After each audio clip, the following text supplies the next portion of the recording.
Europe.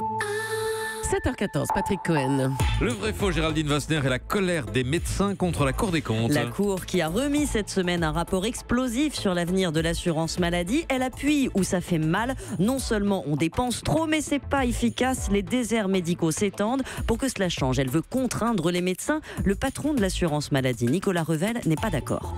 Nous avons choisi une autre méthode, qui est celle effectivement du dialogue et du contrat. Alors que les Français pensent qu'il y a moins en moins de médecins, c'est vrai des généralistes, ça n'est pas vrai des médecins spécialistes. Il y a de plus en plus de médecins spécialistes. Il n'y a pas moins de médecins en France, vrai ou faux?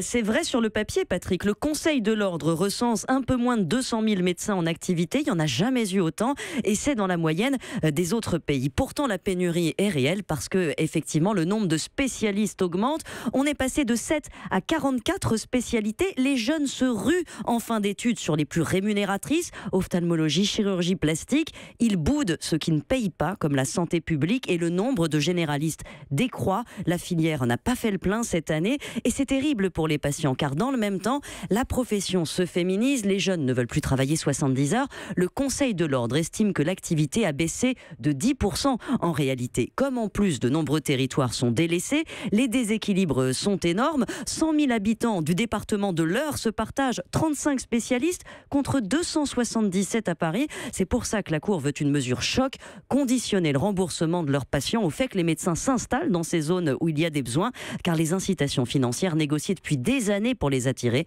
n'ont servi à rien. Pour les médecins, c'est une déclaration de guerre? Et leurs arguments sont sensés. Ils considèrent que ces incitations sont trop faibles. Il faut dire qu'elles ont représenté en 2015 5 800 € par personnel de santé qui s'est installé dans un désert médical. C'est important, mais pas de quoi compenser la perte de salaire d'un conjoint. La solution pour eux est simple. Il faudrait décupler ces aides et changer la formation pour susciter des vocations, que les jeunes découvrent tôt ce qu'est la médecine libérale. Le problème pour la Cour des comptes, c'est que le coût serait énorme, sans garantie de résultat et ne résoudrait pas d'autres problèmes. L'inflation des dépenses dans les zones où se concentrent les professionnels de santé, les énormes différences de rémunération entre généralistes et certains spécialistes qui abusent des dépassements d'honoraires, conséquence aussi des déserts médicaux, l'explosion des visites aux urgences, les trop rares soins de prévention, bref, de quoi crisper la profession qui se sent stigmatisée.